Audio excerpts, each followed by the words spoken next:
Good morning, sixth graders. Go ahead and start your do now. Number one, which part of the plot did we read in Lamb to the Slaughter yesterday?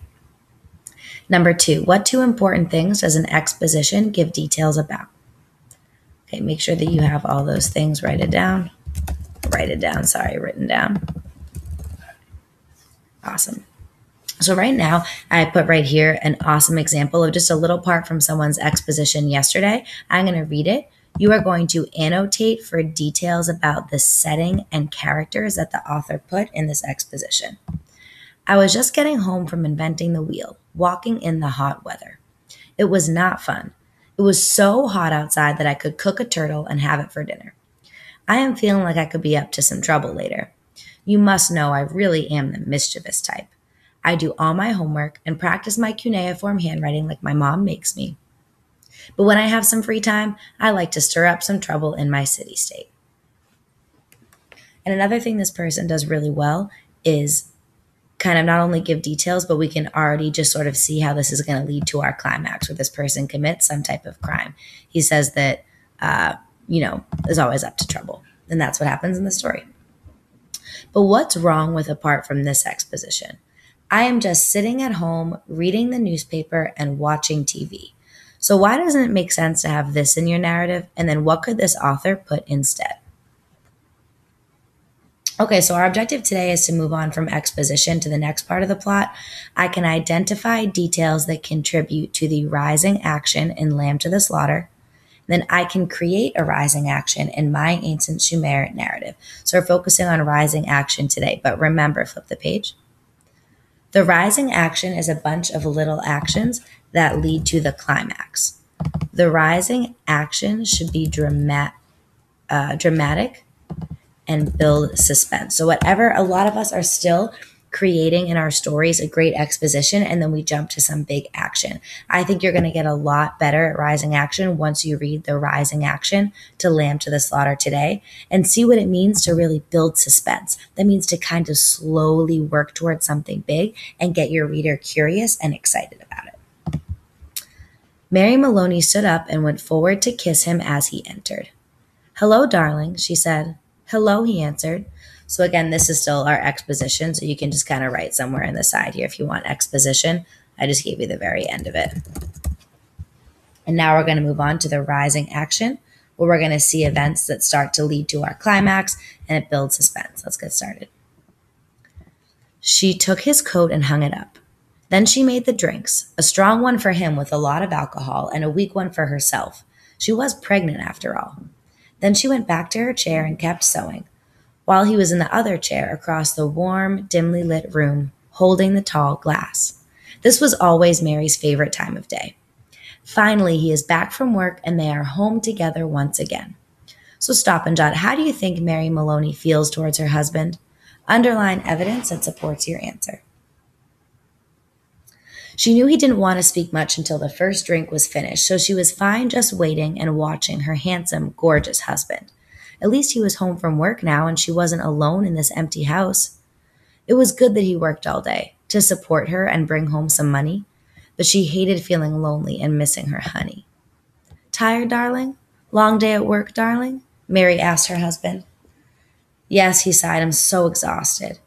And as he spoke, he did an unusual thing. He lifted his glass and he drank it down in one swallow. He never gulped alcohol so quickly like that. He was acting as though he had something on his mind. He was always quiet, not very talkative, but something was different tonight. He got up and went slowly to get himself another drink. "I'll get it," she cried, jumping up. "Sit down," he said in a very aggravated tone. She watched him as he began to drink his second very strong drink. Stop and jot. Do you think that Mary's husband loves her? Why or why not? "I think it's a shame," she said, "that when someone's been a policeman as long as you have, he still has to walk around all day long." She was just trying to make conversation, but he didn't answer. "Darling," she said, "if you're too tired to go to that fancy restaurant tonight as we had planned, I can fix you something. There's plenty of meat and stuff in the freezer." Her eyes waited to an answer, a smile, a nod, but he made no sign. "Anyway," she went on, "I'll get you some bread and cheese."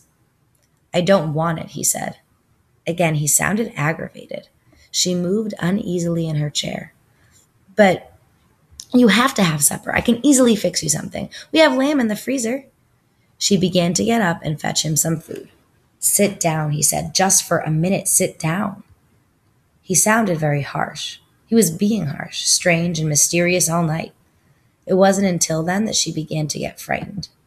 All right, stop and jot. Right now, I want you to go back and find any moments in the text that build suspense. Underline them and then write the word suspense. This creates a strong rising action. So again, suspense is kind of a moment that makes your reader really curious. You know that something is about to happen. She lowered herself into the chair, watching him all the time with large, puzzled eyes. He had finished his second drink and was staring into the glass. Listen, he said, I've got something to tell you. What is it, darling? What's the matter? Stop and jot. Make a prediction. What is Mary's husband going to tell her? Support your answer with evidence from the rising action. So what is he going to tell her? Jot that down. And then also make sure you write down, I know this because in the text it says, and give me a quote that made you think that. He sat very still and he kept his head down. This is going to be a big shock to you, I'm afraid, he said, but I've thought about it very much and I've decided that the only thing to do is tell you immediately. And then he told her. He told her the news that would destroy her, the news that would break her love-struck heart. He ended by saying, I know it's a tough time to be telling you this with the baby on the way and everything, but I feel that I really need to do this. Of course, I'll give you money and make sure you're taken care of. I hope that this doesn't cause any serious problems between us. You know that I can't afford any big problems with the law, seeing that I'm a policeman and whatnot. I need my life to remain as peaceful as possible. So stop and jot. What do you infer he told her? Because it kind of skips it right here. It just says, then he told her the news. What do you think he told her? I'll fix some supper, she whispered. When she walked across the room, she couldn't feel her feet touching the floor. She couldn't feel anything except a slight sickness. She did everything without thinking. It was now as if her brain had turned off and she went into automatic. She was doing things without even thinking about them. To deal with the news that she had just heard, Mary was blocking out all the feelings and thoughts and emotions. She went downstairs to the freezer and took hold of the first object she found. She lifted it out and looked at it. It was wrapped in paper, so she took off the paper and looked at it again. A leg of lamb. All right, then, they would have lamb for supper. So just a quick visual for you. When you have lamb, this is what it looks like. It's kind of like cooked right off of a bone. But when it's raw and in the freezer and not cooked yet, this is what it looks like. This is a lamb shake. It's kind of this like long piece of uncooked meat. And now remember that it's frozen too. Where are we? Sorry, guys, 1 second. Okay. She carried it upstairs, held the thin end with both her hands. She went into the living room, saw him standing by the window with his back to her, and stopped. I've already told you, he said. Don't make supper for me. I'm going out. At that point, Mary Maloney simply walked up behind him and our climax is about to start. That is the end of our rising action. So see what makes this such a strong rising action? It's when our actual action starts, but nothing big yet. Our writer is just sort of creating some suspense and some drama between these characters. That's what yours is going to do today. But first, complete the exit ticket. Number 1, what do you predict will happen in the climax? Number 2, what details occur in the rising action that led you to this conclusion? So what happens in the rising action that makes you think that this will happen, whatever you put for number 1. And number 3, what makes this a very strong rising action? So what did Roald Dahl do so well here that made this a very strong rising action? Awesome. So now that you're done, go ahead and take out your writing from yesterday and create a rising action. Notice how this was many paragraphs. There was a lot of dialogue, and it slowly built that suspense. So take a look at your plot mount and brainstorm. Whatever's in your rising action, go ahead and do that.